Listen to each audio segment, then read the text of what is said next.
Bu Pendeta, enakkah tidur di pastori? Nyamankah tidur di pastori? Selalu kayak ada sesuatu iya, gitu kayak ya. ada sesuatu tapi mereka nggak mau cerita gitu. Jadi kalau Mimi nanya, emang kenapa gitu? Ketika kita berada di satu tempat tertentu, kita tidak bisa menjamin bahwa semua orang suka dengan kita. Iya betul Ya.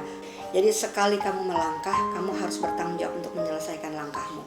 Ketika kita berada di satu tempat tertentu, kita tidak bisa menjamin bahwa semua orang suka dengan kita. Iya betul Ya.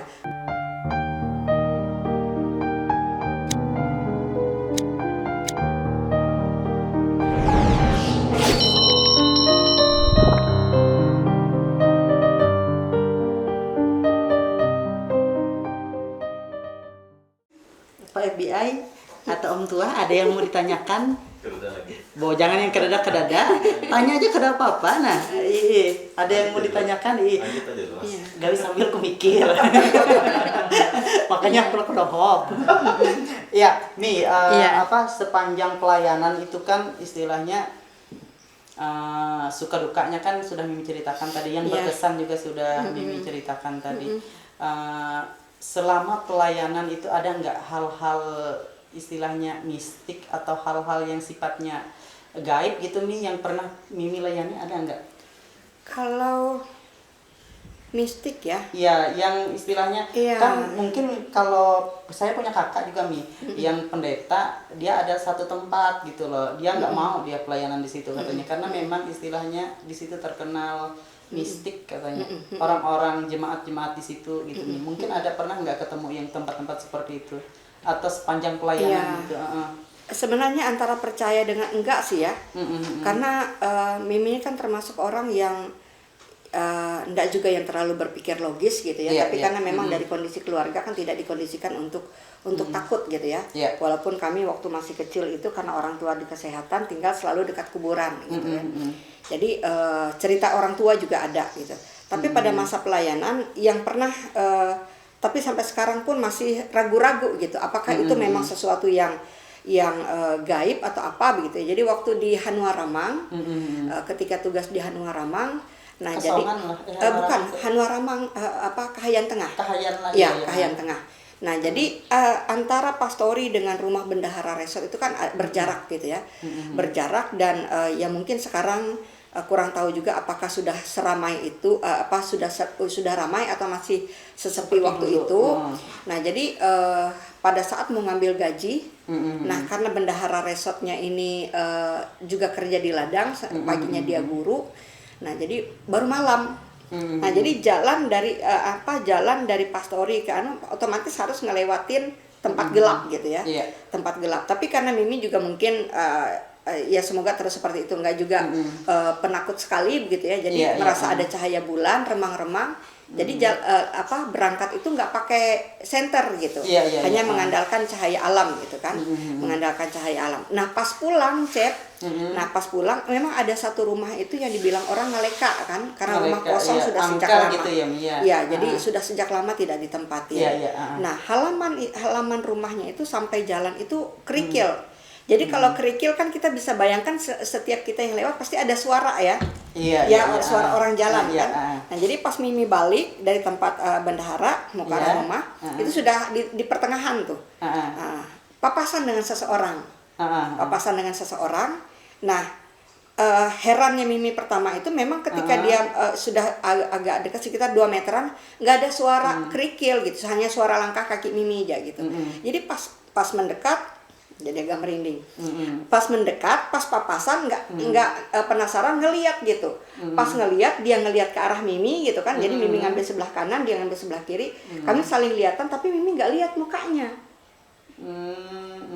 Iya, jadi garis mukanya kalau ada matanya, kalau ada hidung itu enggak gitu.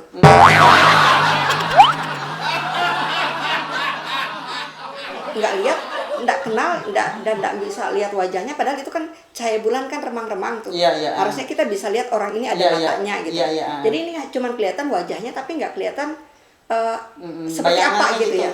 Memang kelihatan gitu ya. Iya, sosoknya ada, tapi nggak kedengaran suara langkah itu pertama, nggak kedengaran suara langkah kakinya di kerikil. Habis itu ketika tatapan itu Mimi ngelihat dia ngelihat Mimi, nggak kelihatan nih mukanya seperti apa gitu.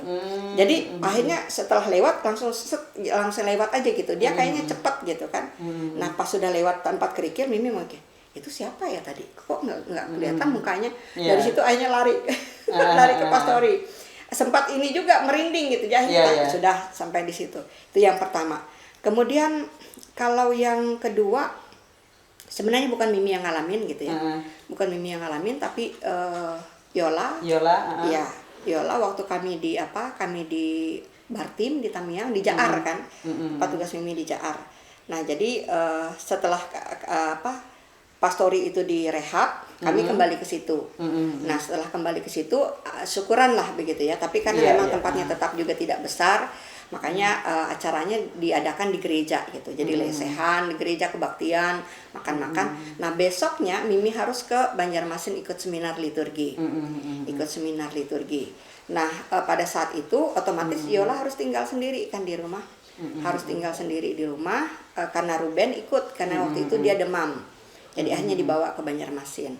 Nah pada Yola tinggal ini yang kemudian dia cerita. Dia cerita dia ngelihat sosok yang nggak biasa gitu. Nah, karena memang dia punya sedikit sensitif kayak gitu ya dengan hal seperti itu. Dia ngelihat masih Mimi ini ketika dia cerita gitu ya. Karena sosoknya atasnya manusia, bawahnya itu seperti kaki kambing gitu kan. Ya dengan rambut panjang. Nah jadi pas Mimi pulang dari Banjarmasin 2 hari di Banjarmasin, Yola cerita gitu. Yola cerita, Mimi ini masih karena memang mungkin masih mikir itu kan sesuatu yang belum tentu gitu kan. Jadi hanya mungkin cerita anak remaja yang mungkin karena tinggal sendiri di rumah, dia nggak mau diinapkan di tempat yang lain. Nah tapi orang-orang desa Jaar itu selalu penasaran dengan kami. Bu Pendeta, enakkah tidur di pastori, nyamankah tidur di pastori, selalu kayak ada sesuatu iya gitu kayak ada sesuatu tapi mereka nggak mau cerita gitu. Jadi kalau Mimi nanya emang kenapa gitu, nyaman aja kok selama ini gitu. Nah tapi setelah peristiwa itu Mimi akhirnya penasaran. Jadi waktu kami dengan ibu-ibu lagi latihan nyanyi, iseng aja Mimi ini nanya, di sini dikenal lah ada sesuatu yang bentuknya seperti ini. Mereka semua langsung kaget gitu kan. Nah pasti Bu Pendeta nih ada ngelihat, kata mereka. Enggak, saya nggak ngelihat. Enggak, pasti ada sesuatu, kata mereka kayak gitu kan. Jadi akhirnya Mimi cerita sedikit tentang, jadi mereka ada namanya Cep. Ada namanya, sosok itu tuh ada namanya. Ternyata memang dan ternyata memang ada di lingkungan mereka. Misalnya kan kayak kita tuh istilahnya ada hantu endemiknya gitu ya. Ada hantu endemik. Kalau di daerah kita mungkin kayak Pujut misalnya kayak gitu. Ya. Iya nggak apa-apa ya seperti itu kan cerita seperti itu. Nah jadi dan di tempat mereka tuh memang ada seperti itu, ada namanya tapi Mimi lupa karena Mimi memang nggak mau ngingat hal-hal kayak gitu. Ya hanya itulah cerita-cerita kecil yang bersinggungan dengan hal itu. Gitu. Ternyata apa yang dilihat Yola itu memang ada itu. Ternyata memang betul ada gitu. Tapi itu tuh kejadian itu tuh apakah cuma sekali itu kah? Atau ada lagi setelah itu? Nah menurut mereka karena itu tuh sosok yang memang menunggu daerah situ. Jadi kalau menurut mereka kalau dia memperlihatkan diri berarti dia hanya ingin memperkenalkan diri, itu bahasanya mereka. Gitu. Iya, tapi setelah itu enggak. Memang enggak. Hanya seperti itu aja. Jadi itu hanya cerita-cerita kecil melengkapi cerita ketika berada di tempat tertentu di satu tempat gitu ya. Jadi bukan untuk menjadi tapi bersyukur Mimi punya anak-anak yang karena memang tidak dididik untuk takut. Tidak dibiasakan untuk menakut-nakuti mereka kalau ada sesuatu. Jadi sampai mereka dengan usianya sekarang pun, kapanpun dan dimanapun mereka ini nggak pernah terkondisi untuk seperti itu. Ya, nih selama istilahnya pelayanan hampir kurang lebih 25 tahun itu suka dukanya kan ada tuh. Maksud saya gini, ada nggak terpikirkan gitu ya Mi ya, masa-masa sulit misalnya, masa-masa sukar dulu kan. Kalau saya berpikir gini, sampai sekarang kan istilahnya sudah anak-anak sudah mulai dewasa semua ya Mi ya, terpikirkan nggak kok bisa gitu loh melewati hal kan dengan dengar cerita Mimi tadi kan istilahnya itu saya anggap masa-masa sulit kan, dipindahkan sana sini istilahnya, kemudian ketemu makhluk gaib istilahnya ya kan Mi. Terpikirkan nggak anak-anak sekarang sudah dewasa istilahnya Tuhan kasih seperti ini gitu loh, sangat luar berkatnya biasa ya kan, sangat luar biasa Cep.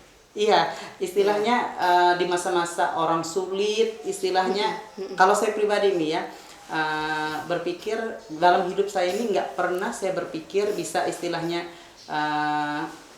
beli ini itu, istilahnya sekolah setinggi ini misalnya, itu nggak pernah terpikirkan. Nah mungkin Mimi gimana?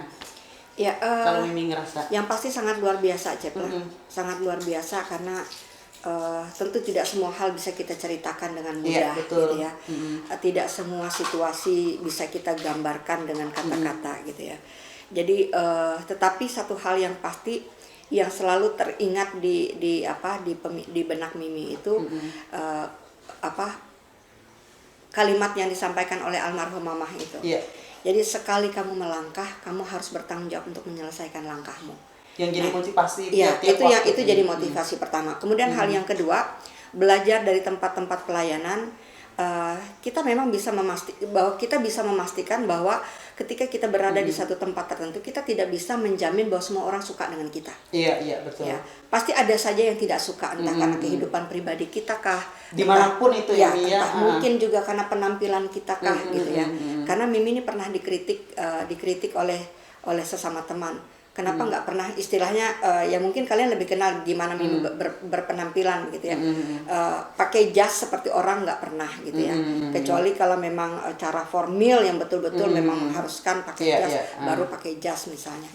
Nah selebihnya berpakaian apa adanya, seperti sekarang ini, atau dalam hidup keseharian pun juga hanya pakai celana panjang, kaos oblong gitu ya. Jadi pernah ada yang kritik, kenapa nggak seperti pendeta pada umumnya, yang harus seperti ini, yang gayanya biasa seperti ini. Cuman Mimi berpikir, kalau kita mau melayani dan buat Mimi gitu ya, Mimi gitu ya, kalau kita mau melayani, kita harus bisa masuk ke semua lapisan. Harus bisa masuk ke semua lapisan dalam arti ketika kita sudah memberi label diri kita dengan penampilan yang seperti ini, maka menurut Mimi kita akan sulit misalnya ketika kita masuk ke rumah yang mungkin beralaskan semen kasar, semen kasar, yang itu yang pernah Mimi alami, yang kita memang harus duduk di antara barang-barang yang seperti rumahnya seperti gudang. Nah, tapi kalau kita sudah kasih label kita dengan cara berpakaian kita, mungkin kita akan merasa risih sendiri. Ya kita nggak tahu orang menilai seperti apa. Jadi itu pikiran Mimi. Jadi apa salahnya menurut Mimi apa salahnya ketika kita menikmati tugas pelayanan itu dengan berpenampilan gitu ya seperti nyamannya kita gitu. Yang penting kita tidak menyalahi aturan sampai orang mengkritik pendeta itu tidak pantas berpakaian seperti itu salah satu.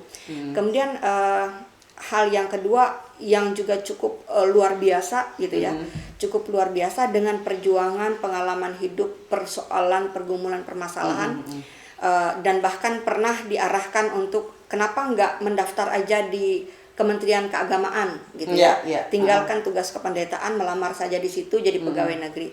Tapi karena memang Mimi berpikir dari awal, kalau memang sudah Tuhan tempatkan sampai yang membuat Mimi kembali ke Kalimantan, walaupun sudah pernah diatestasikan waktu kuliah itu ke Gereja Pasundan gitu ya, tapi membuat harus kembali karena waktu itu berpikir kapan lagi melayani di tempat sendiri gitu, ya kalau bukan sekarang. Nah, jadi itu yang selalu jadi pegangan gitu loh, Cep. Itu yang selalu jadi pegangan. Jadi walaupun ada godaan untuk jadi pegawai negeri, Mimi tetap merasa bahwa dengan menjadi pendeta tetap ada ruang di mana berkat bisa dinikmati, kehidupan bisa dijalani, persoalan bisa diatasi seberat apapun, sepahit apapun. Ketika memang Tuhan yang menuntun, tidak ada ruang yang tertutup buat kita. Dan kelihatan sampai sekarang ya, Mimi. Ya mungkin kalian bisa lihat sendiri. Gitu. Oke. Hei, gila ketiru. Narai nak misekmu tege dia. Sampai ketiru kau. Mau jatun kah?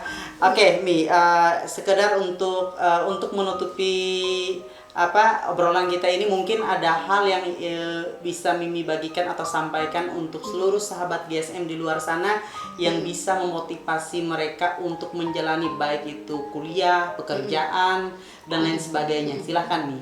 Ya, sederhana saja mungkin ya, berdasarkan pengalaman, jangan pernah hilang sukacita dari diri sendiri.